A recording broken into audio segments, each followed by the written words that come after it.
இங்கு வருகை தந்த நண்பர்களே, எதிரிகளே, துரோகிகளே, அழகா அமைதி ஒரு வாழ்க்கை வாழ போறேன். உங்களுக்கு எனக்குமான நட்போ பகையோ என்ன கர்மமா இருந்தாலும் எல்லாத்தோட முடியுது மக்கா. எல்லாரும் ஜாலியா தண்ணி அடிச்சுட்டு வாழ்த்துக்களை வாரி வழங்கிட்டு கிளம்பிட்டே இருக்கேன்.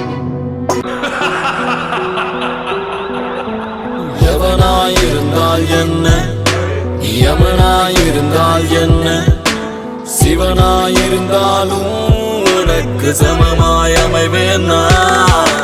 பணமாயிருந்தால் என்ன, நீ பிணமாயிருந்தால் என்ன, நான் உயிரோடு இருந்திடவே எவனையும் உணவாய் உண்டேன்.